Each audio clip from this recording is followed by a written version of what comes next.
우리 설교에 자주 회자되는 이야기인데요.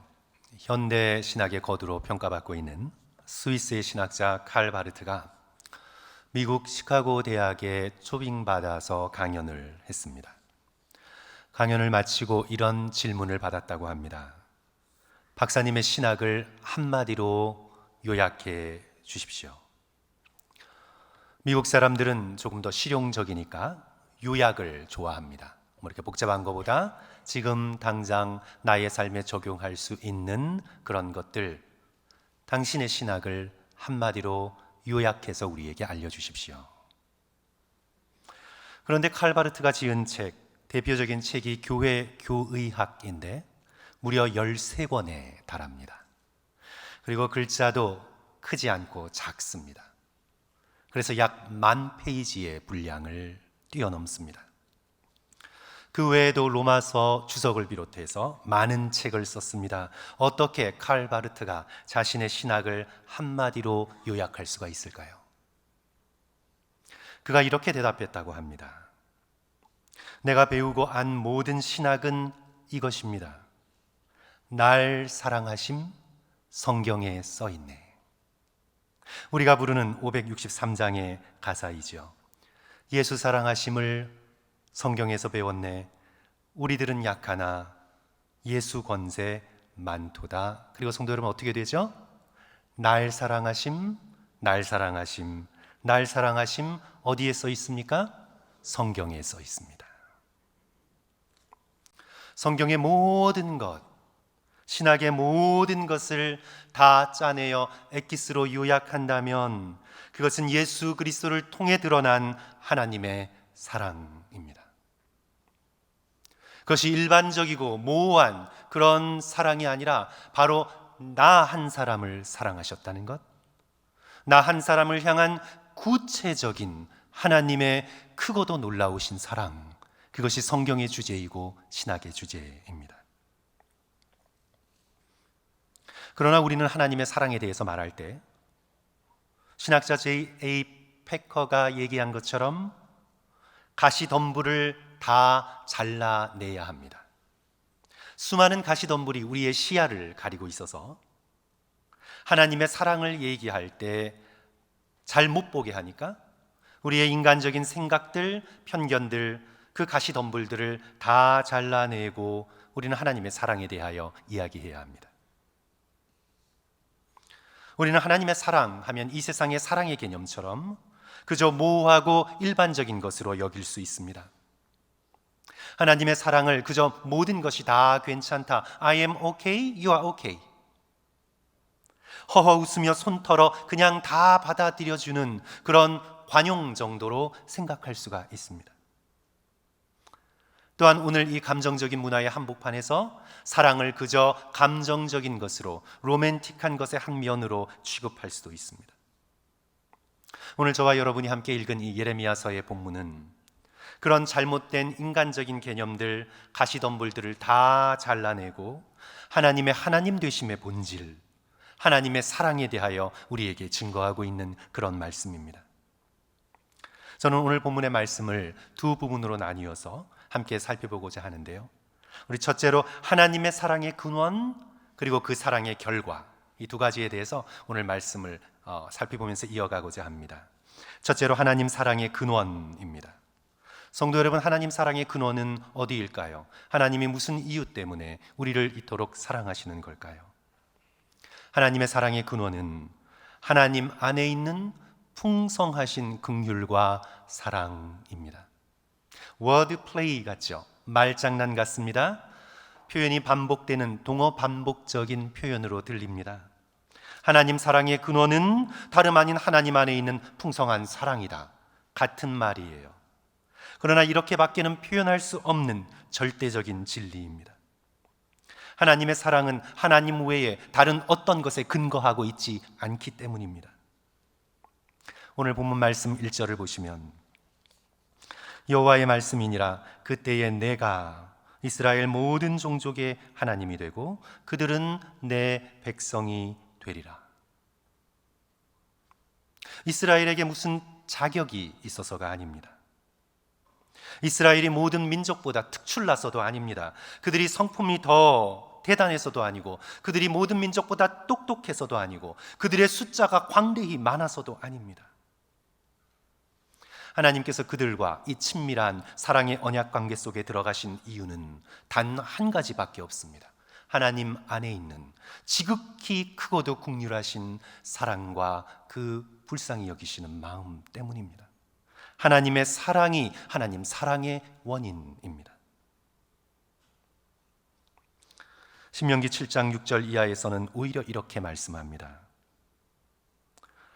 너는 여호와 내 하나님의 성민이라, 거룩한 백성이라. 내 하나님 여호와께서 지상 만민 중에서 너를 자기 기업의 백성으로 택하셨나니, 여호와께서 너희를 기뻐하시고 너희를 택하심은 너희가 다른 민족보다 수요가 많기 때문이라? 아니에요. 많기 때문이 아니니라. 너희는 오히려 모든 민족 중에서 가장 적으니라. 그러면 이들을 택하신 이유는 무엇입니까? 여호와께서 다만 너희를 사랑하심으로 말미암아. 여호와 하나님의 사랑, 아하바 아도나이, 여호와 하나님의 타함이 없는 사랑 때문에 오히려 수적으로 가장 적고 인간적으로 볼 때 가장 보잘것없는 너희를 선택하신 것이라. 오늘의 본문 2절에도 보시면 출애굽을 암시하고 있는데요, 애굽의 종살이에서 벗어나게 하신 것, 광야에서 그들을 먹이시고 보호하신 것이 이스라엘에게 어떤 자격이 있어서가 아니라고 다시 말씀하십니다. 칼에서 벗어난 백성이 광야에서 무엇을 얻었습니까? 은혜를 입었나니. 은혜란 받을 자격이 없는 자에게 베풀어 주시는 favor, 호의입니다. 받을 자격이 없습니다. 그럼에도 불구하고 주는 자의 마음속에 있는 풍성한 사랑과 긍휼 때문에 그냥 베풀어 주는 호의, 그것이 은혜입니다. 이스라엘 백성의 인생의 광야 가운데, 저와 여러분의 인생의 광야 가운데 아무런 자격이 없음에도 불구하고 우리에게 나타나셔서 우리를 먹이시며 이끌어 주시는 하나님의 은혜, 하나님의 놀라운 사랑 때문입니다. 3절도 마찬가지인데요, 성도 여러분 다 같이 함께 읽겠습니다. 옛적에 같이 읽습니다. 시작. 옛적에 여호와께서 나에게 나타나사 내가 영원한 사랑으로 너를 사랑하기에 인자함으로 너를 이끌었다 하였노라. 문맥에서 여기서 나란, 당연히 이 예언의 말씀을 기록하고 있는 선지자 예레미야일 것입니다. 하지만 선지자 예레미야는 자기 혼자로만 서 있지 않습니다.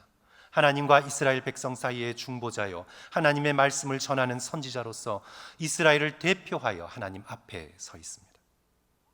그래서 여기서 나란 단 예레미야 한 사람뿐만 아니라 모든 이스라엘 백성 한 사람 한 사람을 대표하는 그런 표현입니다.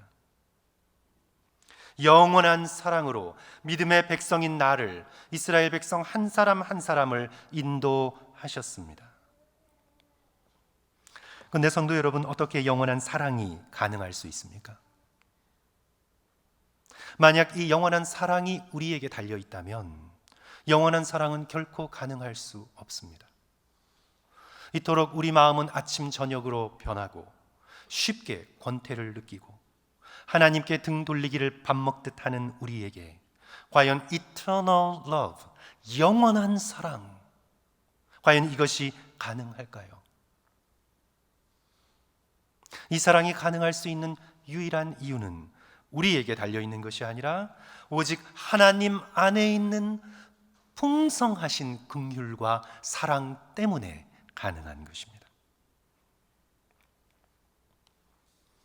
하나님의 사랑을 인간의 사랑과 같은 종류로 우리는 오해하면 안 됩니다. 우리는 인간이기 때문에 인간에서 벌어지는 여러 가지 일들로 하나님을 투사해서 생각하기가 쉬운데, 특별히 하나님의 가장 귀하고 높으신 이 사랑을 생각하면서 인간의 사랑과 혼돈하는 그런 오류를 범하면 안 되겠습니다. 인간의 사랑이라는 가시덤불을 헤치고 들어가서 하나님의 사랑이 어떤 것인가를 우리는 만나고 경험해 보아야 합니다. 인간의 사랑은요, 성도 여러분, 사랑받을 대상의 자격을 따집니다. 인간은 자기 안에 풍성한 사랑이 없기 때문에 사랑받을 대상의 자격을 따질 수밖에 없습니다. 사람이 많이 다니는 바쁜 쇼핑몰이나 공공장소에서 앞서간 사람이 뒤에 오는 사람을 위해 문을 잡아주는 실험을 했습니다. 옷을 잘 차려입은 사람과 옷이 남루한 사람 둘 중에 누구에게 훨씬 더 문을 잘 열어주고 잡아줬을까요? 당연히 옷을 잘 차려입은 사람입니다. 훨씬 더 많았습니다. 믿기지 않으시면 설마 그럴까? 성도 여러분, 한번 바쁜 쇼핑몰에 가셔서 성도 여러분께서 한번 시험해 보세요. 가장 최고의 옷을 입고 가장 멋있게 가꾸고 한번 가보시고, 아주 냄새나게 며칠 샤워도 하지 마시고 아주 더러운 옷을 입고 그냥 우중충하게 하셔서 한번 가보세요. 다르다고 해요. 작은 친절에 있어서도 그 친절을 베풀 때 받는 사람의 자격을 따지는 것, 그것이 인간입니다. 교차로에서 우회전을 할 때 횡단보도를 건너는 사람이 백인이냐 유색인종이냐에 따라 성도 여러분, 멈추어 기다려주는 경우가 똑같을까요? 어떨까요? 다릅니다. 달라요. 누가 더 많을까요? 슬프지만 백인들에게 훨씬 더 양보를 잘해줍니다. 운전자가 남자인 경우에는 백인 중에서도 젊은 여성에게 훨씬 더 양보를 잘해줍니다. 작은 친절에도 우리는 대상의 자격을 따집니다. 인간적 사랑 가운데 가장 큰 사랑이 자식을 향한 부모의 사랑입니다. 그러나 그것도 역시 마찬가지입니다. 전통사회, 우리 한국 사회에서는 딸보다 아들이 훨씬 더 사랑을 받았습니다. 아들이 여럿이 있을 경우 아들 중에서도, 물론 귀여운 아들 따로 있겠지만, 아들 중에서도 늙어서 자신들을 봉양할, 죽어서 제사 지내줄 큰 아들에게 더 큰 사랑을 베풀었습니다. 꼭 그렇지 않아도 부모의 사랑이 자녀의 자격에 달려있는 경우가 허다했습니다. 창세기 이삭을 보십시오. 이삭은 이스라엘의 족장 가운데 가장 온유하고도 겸손한 사람으로 우리가 알고 있습니다. 그러나 이삭을 보십시오. 이삭은 자신의 두 아들 가운데 훨씬 더 남자다운 털이 많은 사냥꾼인 큰아들 에서를 사랑했습니다. 이삭의 아내 리브가는 마마보이인 야곱을 더 사랑했습니다. 야곱을 보십시오. 야곱은 이스라엘의 성품을 대표하는 사람이지 않습니까? 아들 12 가운데 누구를 제일 사랑했죠? 야곱이 자기 마음속에 있는 풍성한 사랑, 편애가 없는 충만한 사랑에 충만하여서 하나부터 12까지 골고루 다 하나하나를 소중히 여기며 사랑했나요? 야곱은 그렇게 하지 못했습니다. 야곱은 사랑이 제한이 돼 있었기 때문에 그는 그렇게 사랑할 수 없었습니다. 자기가 사랑했던 아내 라헬의 낳은 아들 요셉을 더 사랑하여 그에게 채색옷을 입혀 형제들 앞에서 높였습니다. 이제 요셉이 죽은 줄 알자 그 동생인 베냐민을 끼고 베냐민을 사랑하며 살아갑니다. 오늘 이 말씀을 듣고 계시는 부모님들 가운데 조금 화나시는 분들이 계시겠지만, 가장 깊은 부모님의 사랑이라 할지라도 사랑에 있어 사랑받는 대상의 자격을 따라 사랑하는 것이 인간적인 사랑입니다. 그러나 하나님의 사랑은 전혀 다릅니다. 하나님의 사랑을 인간적인 사랑의 렌즈로 바라보면 안 됩니다. 하나님의 사랑의 원인은 대상이 아닌 바로 하나님 자신에게 있습니다. 로마서 5장 8절, 우리가 아직 죄인 되었을 때에 그리스도께서 우리를 위하여 죽으심으로 하나님께서 우리에 대한 자기의 사랑을 확증하셨느니라. 하나님께서는 우리가 죄인이었을 때, 죄인이어서 아무런 사랑받을 자격이 없는 그때에 하나님의 마음속에 있는 이루 말할 수 없는 긍휼과 사랑으로 우리를 사랑하셨습니다. 에베소서 2장 4절과 5절, 긍휼이 풍성하신 하나님이 우리를 사랑하신 그 큰 사랑을 인하여, 우리를 사랑하신 그 큰 사랑의 원인은 하나님 마음 가운데 있는 풍성하신 긍휼과 사랑이었습니다. 긍휼이 풍성하신 하나님이 우리를 사랑하신 그 큰 사랑을 인하여 허물로 죽은 우리를 그리스도와 함께 살리셨습니다. 다시 말씀드리지만 우리를 사랑하신 이유는 사랑받을 자격이 우리에게 있어서가 아니고 하나님 안에 있는 이루 말할 수 없는 풍성하신 긍휼과 그 크신 사랑 때문에 우리를 사랑하신 것입니다. 그러므로 우리는 내가 사랑받을 자격이 없다고 느낄 때마다 사랑과 긍휼이 풍성하신 하나님 앞으로 나아가야 합니다. 자격이 없다고 생각될 때 하나님을 떨어져 나가는 것이 아니라 내가 자격이 없기에 우리를 사랑하시는 하나님 앞으로 더 가까이 나아가야 합니다. 같은 죄로 수백 번, 수천 번, 수만 번 실패하더라도 다시 그 죄된 자리에서 일어나 하나님의 사랑 가운데로 가까이 나아가야 합니다. 그 하나님의 사랑을 힘입을 때에만 우리는 죄를 이길 수가 있습니다. 순서가 중요합니다, 성도 여러분. 우리 모두는 다 죄인인데 우리는 스스로의 죄를 이기고 자격을 갖춘 다음에 보란듯이 하나님 앞에 나갈 수 있는 존재가 아닙니다. 그렇게 할 수 없는데도 그러려고 했던 것이 신약의 바리새인들이죠. 절대로 자신의 힘과 능력으로는 자신을 깨끗이 닦고 하나님 앞에 보란듯이 나갈 수가 없습니다. 우리가 마치 인생을 살아가면서 내가 보란듯이 성공하여 세상을 향해 나가겠다, 하나님 앞에서는 절대 그렇게 할 수가 없습니다. 우리의 죄된 자리, 실패한 자리, 수도 없이 넘어져서 이제는 일어나기조차 부끄러운 그 자리에서도 우리를 끊임없이 사랑하시는 긍휼이 풍성하신 하나님께로 나아가야 합니다. 그럴 때 하나님의 그 풍성하시고 긍휼한 사랑이 죄를 이길 수 있는 능력이 되어 우리의 마음 가운데 쏟아 부어주시는 것을 경험하게 되는 것입니다. 오늘 예레미야 본문에서 하나님의 사랑을 강조하면서 6절에 예레미야가 자신의 음성으로 또는 하나님의 말씀으로 뭐라고 이스라엘 백성에게 호소하고 있습니까?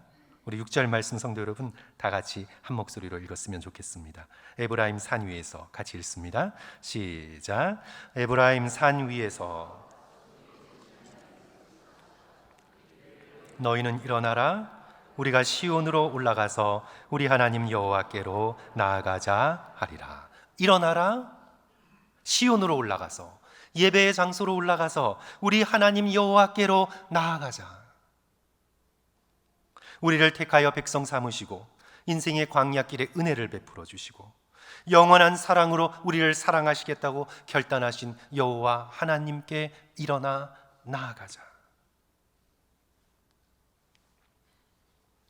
종교개혁자 마틴 루터는 종교개혁 이전에 그는 어거스틴 회의 수도사 신부였습니다. 그런데 그는 계속되는 죄의식으로 괴로워했습니다. 그는 양심이 무척 깨끗한 사람이었나 봅니다.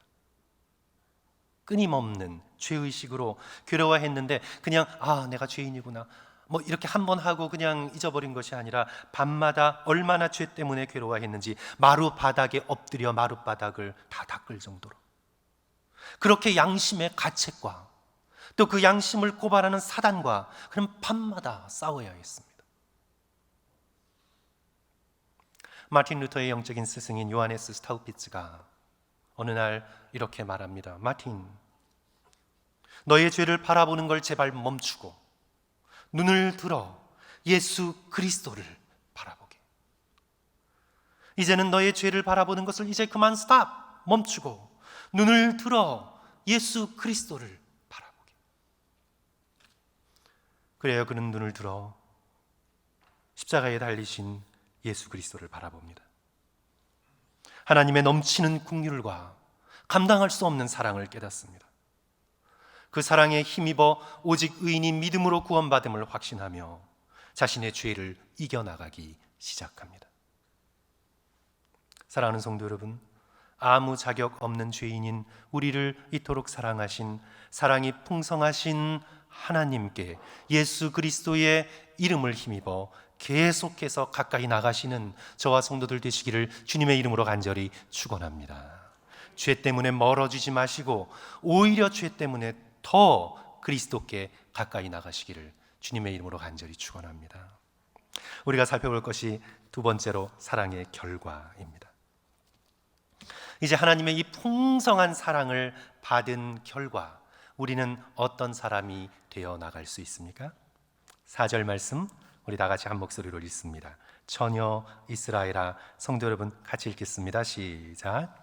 처녀 이스라엘아, 내가 다시 너를 세우리니 내가 세움을 입을 것이요 내가 다시 소고를 들고 즐거워하는 자들과 함께 춤추며 나오리라.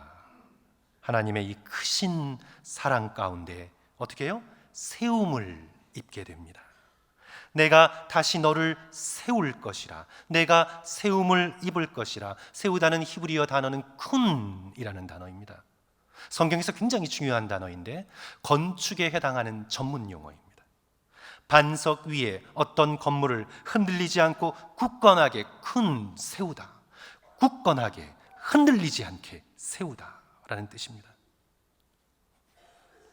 이제까지 이스라엘 백성은 이 나라 저 나라 기웃거리며 흔들리는 삶을 살았습니다. 마치 호세아 선지자의 아내 창녀 고멜처럼 인간적인 사랑을 위해 이 남자 저 남자를 기웃거리며 살았습니다. 정치적으로 이스라엘은 유다는 패망하기 직전에 애굽과 바벨론 사이에 줄타기를 하며 열방들의 기웃거리며 구원을 호소했습니다. 그러나 이제 처녀 이스라엘은 남편 되신 하나님의 놀라우신 사랑에 굳건하게 큰 서게 될 것입니다. 그 사랑에 깊게 뿌리 내리게 될 것입니다. 그리하여 더는 흔들리지 않게 될 것입니다. 이 하나님의 사랑 안에서 온전히 기뻐하며 춤추게 될 것입니다. 내가 다시 소고를 들고 즐거워하는 자들과 함께 춤추며 나아오리라. 사랑하는 성도 여러분, 우리도 더 이상 흔들리지 맙시다. 우리를 향한 하나님의 이 크신 사랑에 깊이 뿌리 내려 사람들의 평가, 사람들의 표정, 사람들의 나를 대하는 태도에 따라 그냥 흔들리며 살지 맙시다. 사람들이 나를 칭찬하면 그냥 하늘을 나를 것 같다가도 나를 밀쳐내고 나에 대해서 조금이라도 비방하면 그냥 모든 것에 의미가 없는 것처럼 세상에 떨어져 그렇게 흔들리는 삶을 살지 말고, 너무 쉽게 상처받지 말고, 우리를 향하신 하나님의 다함이 없는 이 사랑 앞에 깊이 뿌리 내리고 든든하게 설 수 있는 저와 여러분이 되었으면 좋겠습니다. 성도 여러분, 시편 1편을 펴시면 시편 1편은 150편 전체의 대문이죠. 주제이죠. 자, 복 있는 사람을 어떻게 묘사하고 있습니까? 복 있는 사람은 그는 시냇가에 심은 나무가 철을 따라 열매를 맺으며 그 잎사귀가 마르지 아니함 같다고 했습니다. 복 있는 사람의 삶의 특징은 무엇이에요? 뿌리 내린 삶입니다. 환경에, 분위기에, 사람에 따라 좌우되지 않고 깊이 생명의 삶에 뿌리 내리고 있기 때문에 흔들리지 않습니다. 잎사귀가 마르지 않습니다. 그러나 악인들은 어떤 삶입니까? 바람에 나는 겨와 같습니다. 뿌리가 없습니다. 시류가 부는 대로, 사람들의 박수치는 대로 절대 기준 없이 그냥 왔다 갔다 하며 결국에는 모아져 불에 태우게 되는, 의인의 회중에 들지 못하게 되는 뿌리 없는 삶을 살아가게 됩니다.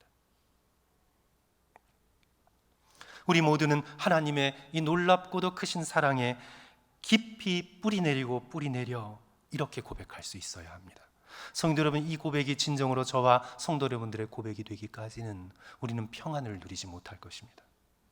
부족하지만 우리는 온 마음을 다해 예수 그리스도를 향해, 하나님을 향해 이런 고백을 해야 합니다. 주님, 주님의 사랑 하나로 저는 충분합니다. 다른 사랑 구하지 않습니다. 사도 바울에게 예수 그리스도께서 My grace is sufficient, 나의 은혜가 내게 족하다 말씀하셨던 것처럼 하나님의 사랑, 예수 그리스도를 통한 하나님의 놀라운 사랑 하나로 저는 충분합니다. 예수님 한 분만으로 저는 완벽하게 만족합니다.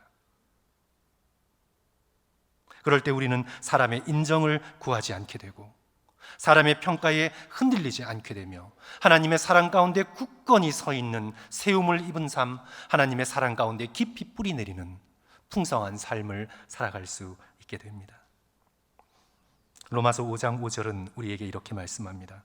소망이 우리를 부끄럽게 하지 아니함은 우리에게 주신 성령으로 말미암아 하나님의 사랑이 우리 마음에 부은 바 됨이니.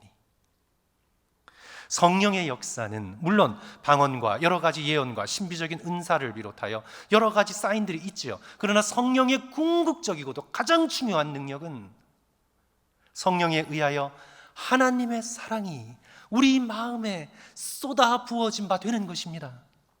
그리하여 성령 충만한 사람은 하나님의 풍성하신 사랑 가운데 굳건히 뿌리 내리고 있는 지극히 겸손하며 지극히 온유하며 지극히 평안한 사람입니다. 그래서 사랑하는 성도 여러분, 성령을 의지하시면서 이렇게 간구하십시오. 살아계신 성령님, 하나님의 그 사랑을 저의 마음에 충만하게 부어주셔서 더 이상 외롭지 않게 하시고, 더 이상 사람 바라보지 않게 하시고, 더 이상 허전하지 않게 하시고, 더 이상 불안하지 않게 하셔서 하나님의 사랑에 깊이 뿌리내려 흔들림 없이 나머지의 인생을 살아갈 수 있도록 주여 저를 도와주소서. 진심으로 기도하고 간구하실 때 선하고 사랑이 많으신 하나님께서 그 놀라우신 성령의 풍성하신 사랑을 우리에게 허락해 주실 줄 믿습니다. 우리가 하나님의 이 풍성하신 사랑을 받으면요, 또한 우리는 사랑의 열매를 맺는 삶을 살게 됩니다. 굳건히 설 뿐만 아니라 풍성한 사랑의 열매를 맺게 됩니다. 수고스러우시지만 5절 말씀 성도 여러분 다 같이 다시 한번 읽어주시겠어요? 내가 다시 같이 읽습니다. 시작. 내가 다시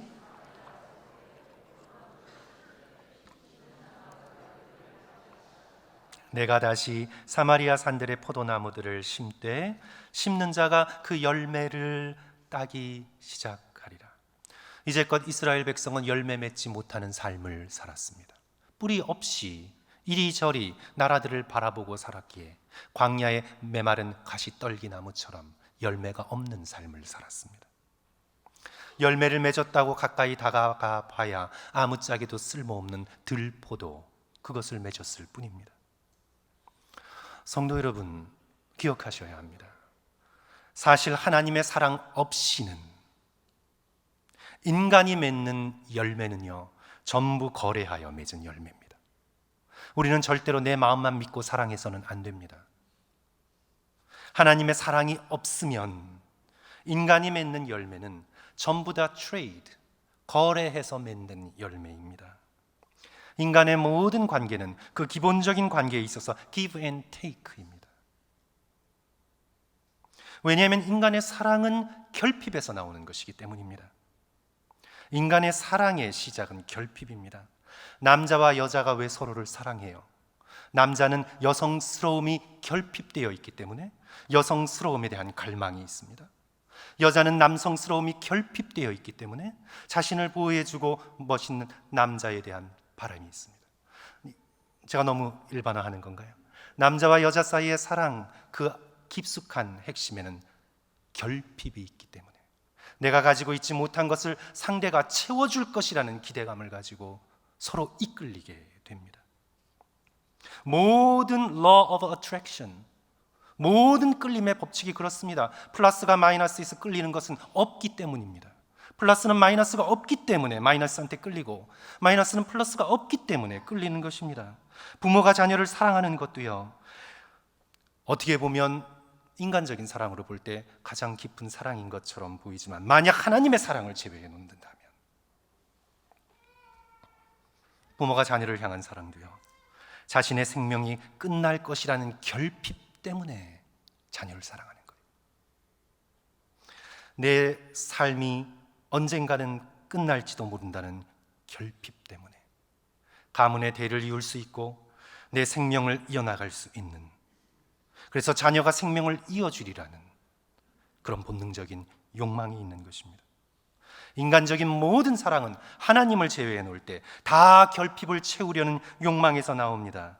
그래서 인간의 사랑이 결핍에서 나오는 거기 때문에 처음에서는 끌려요. 내가 가지고 있지 못한 것을 상대가 가지고 있으니까 끌려요. 그러나 끌린 다음에는 결국 자기를 채우기 위한 수단으로 바뀌어요. 왜 나를 채워주지 않냐고. 나는 너에게 이만큼 넣는데 너는 돌아오는 것은 왜 이것뿐이냐고. 내가 너를 위해 이토록 고생했는데 너는 왜 부모인 나에게 이렇게 대접하냐고. 인간이 맺는 모든 열매는 거래의 열매입니다.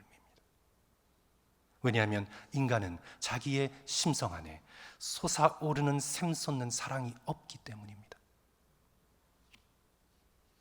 그러나 하나님의 사랑은 뭔가 결핍이 있으셔서 우리 인간을 만드신 것이 아닙니다.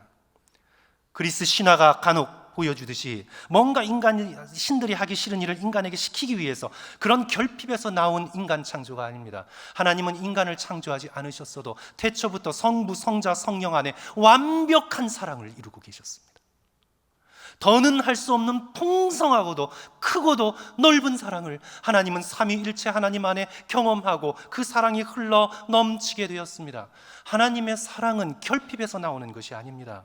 하나님 안에 있는 풍성하신 사랑 때문에 그 사랑을 사랑할 대상을 찾아 우리 인간을 만드시고 저와 여러분을 마치 이 세상에 하나밖에 없는 사람인 것처럼 한 사람을 영원히 무한히 사랑하고 계시는 것입니다. 그리하여 우리 인간이 진정으로 사랑하기 위해서는 결핍에서 시작된 사랑을 할 수 없습니다. 그것은 언젠가는 요구하는 사랑, 거래하는 사랑으로 변질됩니다. 우리가 진정 사랑의 열매를 맺기 위해서는 풍성하신 하나님의 사랑이 내 마음속에 쏟아 부은 바 되어야 합니다. 그 사랑을 가지고 내게 허락하신 사람들에게 흘려보내는 사랑, 대가를 요구하지 않는 사랑, 설령 내 마음이 아프고 찢어지더라도 희망을 놓지 않고 끝까지 사랑하는 사랑을 실천하는 사랑의 열매를 맺을 수가 있는 것입니다. 사랑하는 성도 여러분, 여러분 자신의 인생을 돌아보면서 겸손하게, 정직하게 질문해 보십시오. 여러분이 맺은 인생의 열매, 그 열매의 대부분은 어쩌면 거래의 열매였을 것입니다. 실상은 하나님 보시기에 저와 여러분은 가시나무처럼 말라버린 존재인지도 모릅니다. 그러나 다시 하나님께로 다가가 모든 사랑의 근원 되시고 하나님의 마음 안에 결코 사라지지 않고 풍성하게 넘쳐나는 이 놀라운 사랑을 마음속에 부은 바 되어서 우리가 성령을 의지하여 우리에게 허락한 사람들을 지금부터라도 진실되게 사랑하여 거래하지 않고 있는 그대로 받아주고 약함을 섬기며 인내하고 기꺼이 고통받으며 하나님께서 일하실 것을 믿고 끝까지 기뻐하며 소망을 놓지 않는 하나님께서 바라보실 때 진정한 사랑의 열매를 우리의 인생 가운데 맺어가시기를 주님의 이름으로 간절히 축원합니다. 사랑하는 성도 여러분, 우리의 모든 인간적인 가시덤불들 다 제쳐놓고 우리를 이토록 사랑하시는 하나님의 풍성한 사랑애로 날마다 가까이 나가시기를 주님의 이름으로 축원합니다. 하나님 사랑에 세워지고 깊이 뿌리 내린 사람이 되어 정말 많은 사랑의 열매를 맺는 저와 성도들 되시기를 주님의 이름으로 간절히 축원합니다.